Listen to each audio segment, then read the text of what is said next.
Welcome back to Precisely Nowhere. It's been a minute since I was on the mic, so super excited to be back. And el verano is basically here. Y honestamente, I feel like everybody's energy is shifting right now. Like mentally, emotionally, spiritually, collectively, the energy is shifting. I don't know what happened after Memorial Day weekend, but I feel like suddenly everybody wants a beach day, a reset, a new routine to romanticize their life. I'm right there with you. And to disappear to Europe for 3 weeks, even though their bank account says absolutely not. And I am there as well. And honestly, I get it. I feel like people are craving softness again, joy, community. We're tired of burnout culture. We're tired of doom scrolling. And we are tired of optimizing every second of our lives like we're little robots that are made to be productive 24/7. I don't know about you, but I want music playing while I clean my apartment.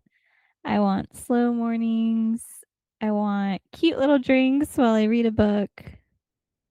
Ideally outdoors, but indoors is a vibe as well. I want peace to feel present in my own life again. And I've been thinking a lot lately about how this summer feels different for me personally. I feel lighter, more grounded, more reflective, still anxious sometimes because, hello, I'm human and look at the state of the world. But I also feel more grateful lately. And honestly, I think part of that came from physically clearing space in my life these past few months. So today we're talking spring cleaning updates, Mamacita Maxing summer, romanticizing your life like it's the 90s. We spoke a little about romanticizing your life in the last episode, and we're diving in on this again.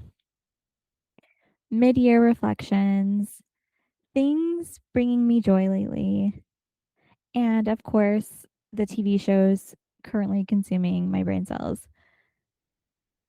So grab your cafecito, limpia tu cuarto while listening, go on a walk, whatever today's vibe is, let's get into it. Okay, so a couple months ago, I told y'all I was spring cleaning and trying to reorganize my life. And Familia, I actually followed through, which deserves applause because sometimes I make plans for myself and then suddenly I'm horizontal on the couch, people watching through one of my reality TV shows or consuming TV and movies for hours. I finally went through clothes, papeles, random drawers, storage bins, all the little chaos piles that quietly build up over time. And I'm not done going through those little chaos piles, but we're celebrating baby steps and it feels so good.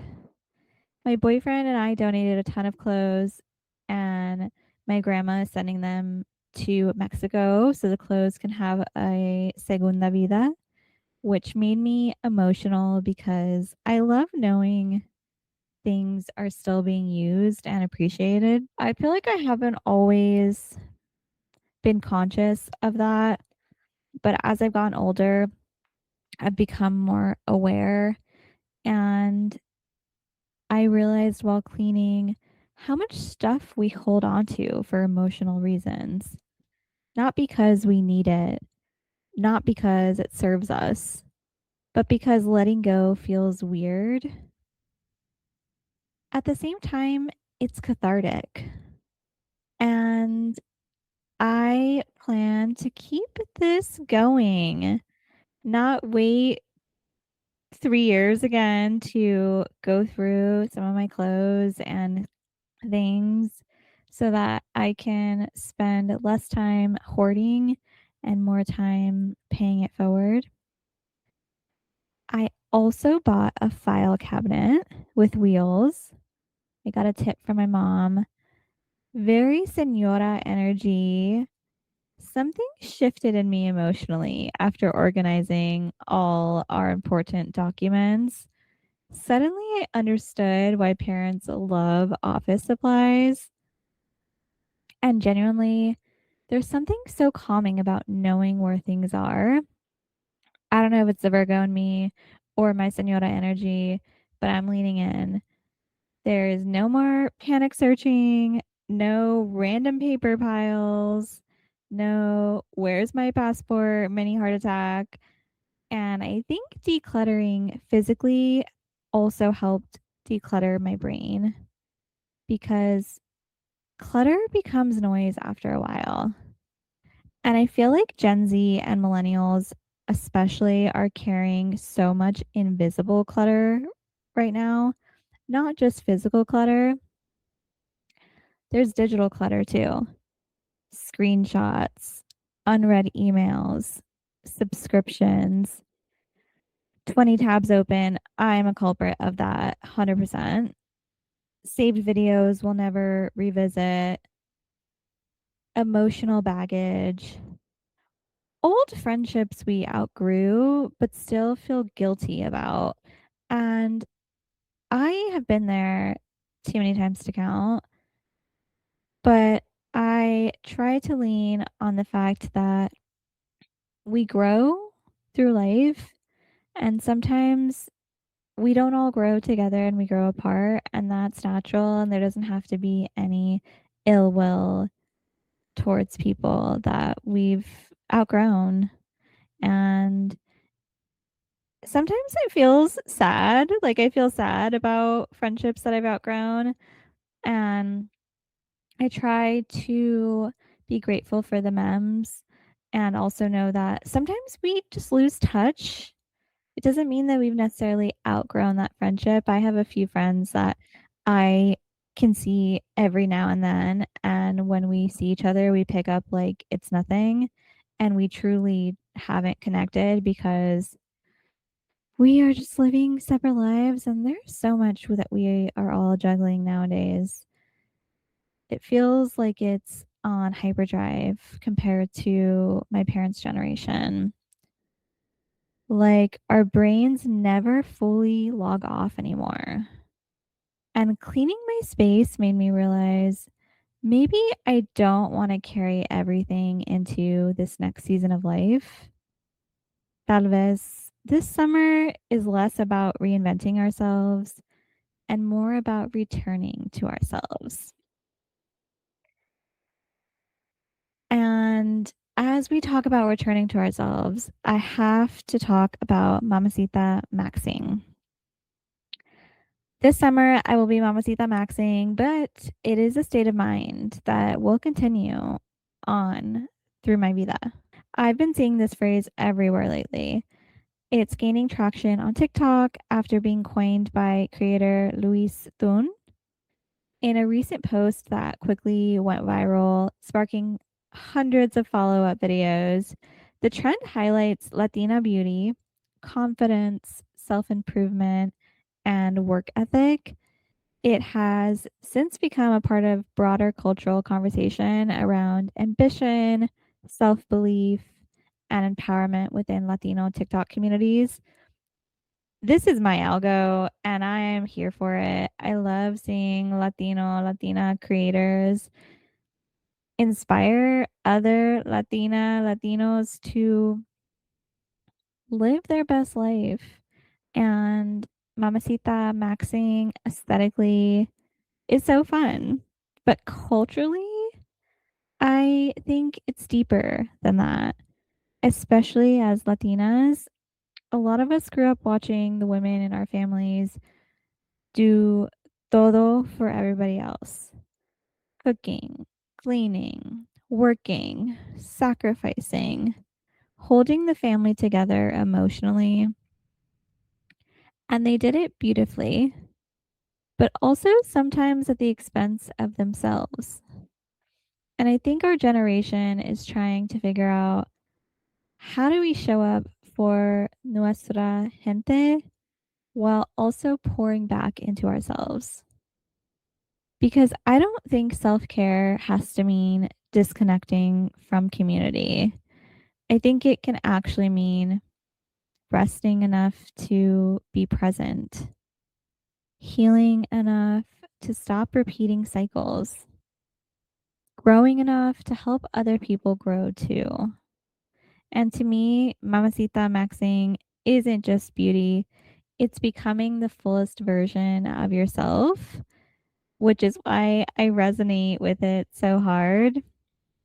It's speaking kindly to yourself, romanticizing your life, investing in your own growth, allowing yourself joy, protecting your peace, not apologizing for wanting more, and taking yourself seriously, but not too seriously. Wear the outfit, buy yourself flowers from Trader Joe's, take yourself to get a concha and cafecito, but also apply for the opportunity. Start the project, even if you don't feel ready. Learn the skill. Post the content. Stop waiting until you feel ready. Because half of confidence is just deciding to move before you feel fully prepared. And something I've been practicing lately is saying nice things about myself out loud, which sounds simple but can feel uncomfy because I think a lot of us were taught that confidence equals arrogance, especially women of color. Like we're allowed to be accomplished, but we must be humble and not draw too much attention to ourselves. And I'm trying to unlearn that. So, a little shout out moment, Familia. We're 3.5 years in, and we've built community here. We've connected with creators. Y'all have shared your stories with me. People message me saying episodes help them feel seen. And I realized recently I never stopped to acknowledge any of that. I'm always thinking, what's next? What else should I be doing? How can I improve? And while ambition is beautiful, sometimes you need to pause and say, wait, lo hice? I actually did that. And I think more of us need to normalize celebrating ourselves without immediately minimizing it afterward. ¿Cuándo fue la última vez you acknowledged how far you've come? Not January version of you, not future version of you, you right now. Surviving difficult seasons count. Healing counts. Consistency counts. Showing up tired and still trying counts too. I think social media sometimes tricks us into thinking everybody else is moving faster than us. But half the internet is literally people pretending they have their lives together. Not trying to throw shade, just speaking my truth. Meanwhile, all of us are just trying to answer emails, spiraling over a text message, and wondering if we should move to another country for many reasons I won't get into today. We're all figuring it out. I think June is such an underrated reset month. Everybody talks about January like it's the only time you're allowed to reflect on your life. We have New Year's goals. All of the talk is new year, new you. And I'm not about the new year, new you. I'm more new year, more you. What do you want to accomplish? And this year, I am on a mid year reset vibe. Personally, mid year reflections feel way more honest because by June, Reality has hit. Routines have shifted. Life has happened. Maybe some goals have changed. Maybe you've changed. And that's okay. I saw something recently saying April is technically the astrological new year. And that explained a lot for me emotionally. I will share this article in the episode description. It got me thinking this spring has genuinely felt transitional, like shedding old energy, old habits, old versions of myself. And instead of asking, what do I want to achieve as I go into the rest of this year, I've been asking, how do I want to feel? Because I think that changes everything. Do I want to feel more connected, more creative, calmer, healthier, more present, more confident? That feels more meaningful to me than just productivity goals. And I think we deserve lives that feel good to live, not just lives that look good online. So that brings us to romanticizing life like it's the 90s. Another thing I've been thinking about a lot lately. Why are we all craving 90s and early 2000s energy again? And I don't even think it's just nostalgia. I think people are exhausted. Estamos overstimulated 24/7. Notifications, emails, group chats, TikToks, ads, algorithms. Everybody's selling something constantly. Nuestros cerebros never fully rest anymore. And I think people are craving texture in their lives again. Things that feel tangible, like movie nights, game nights, playlists, journaling, scrapbooking, walks without phones, disposable camera energy, burning CDs energy, being bored in a healthy way. I've been trying to create little offline hours for myself lately, and it helps so much.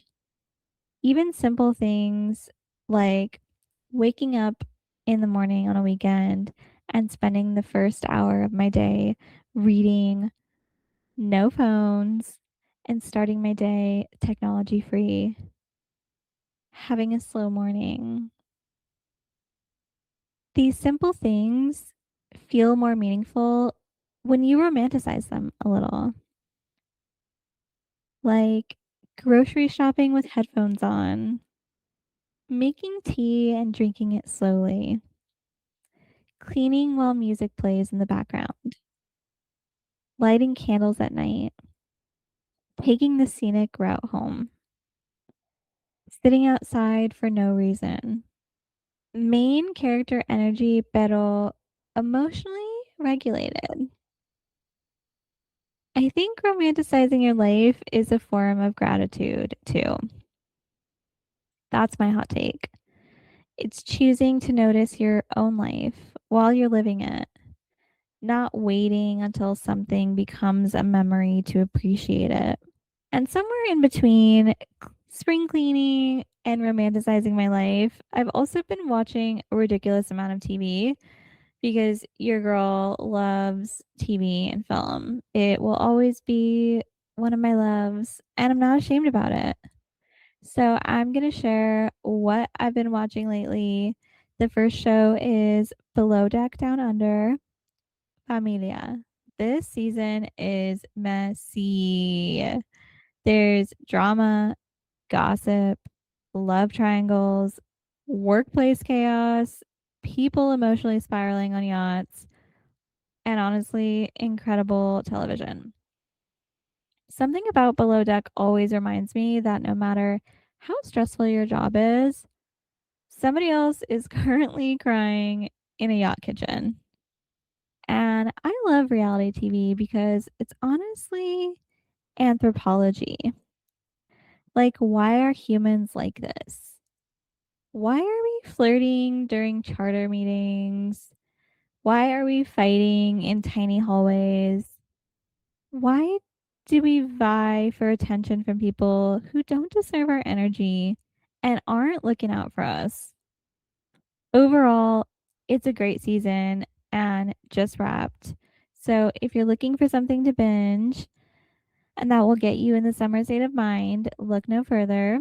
My boyfriend and I always watch Star Wars stuff around May 4th and 5th because we're nerds.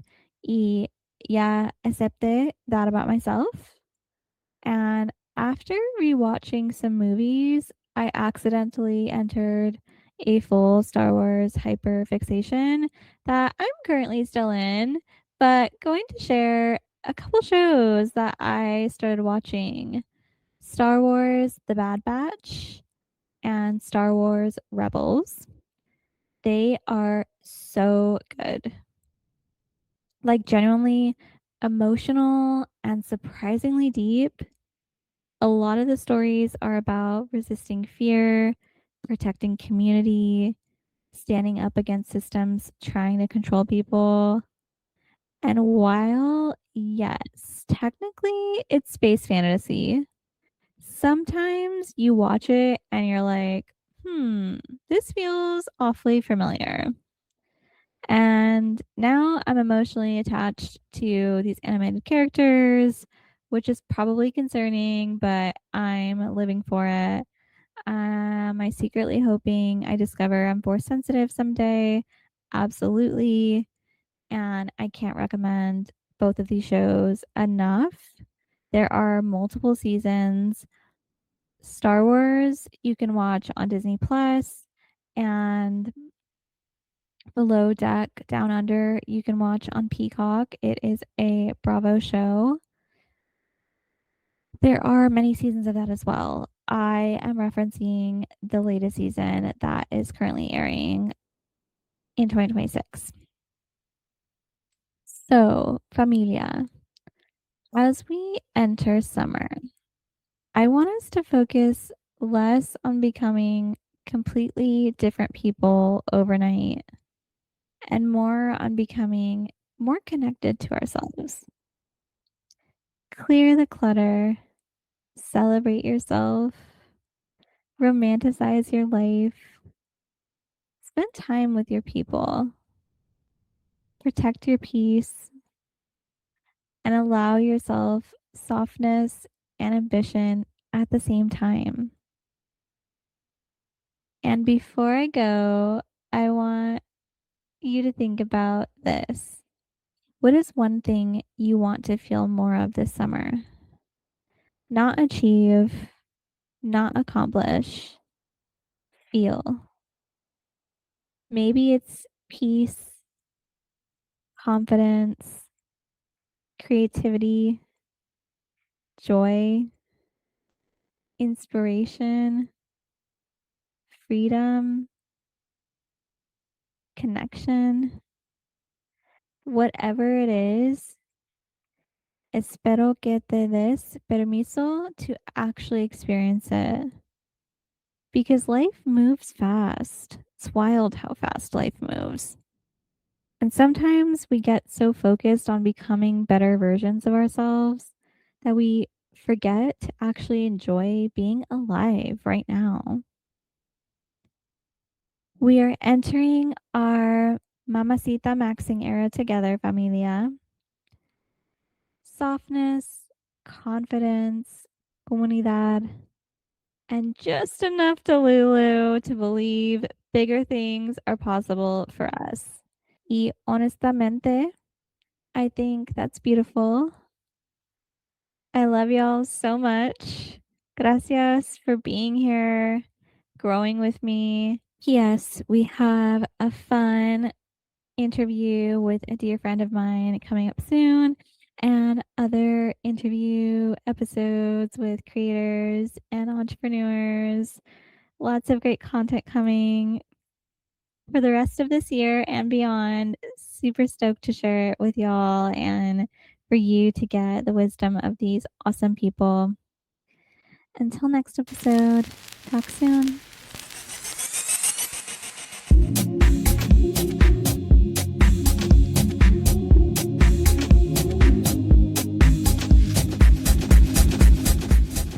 Music done by Marco. You can find him at midnight, MIDNITE_mind80 on Instagram.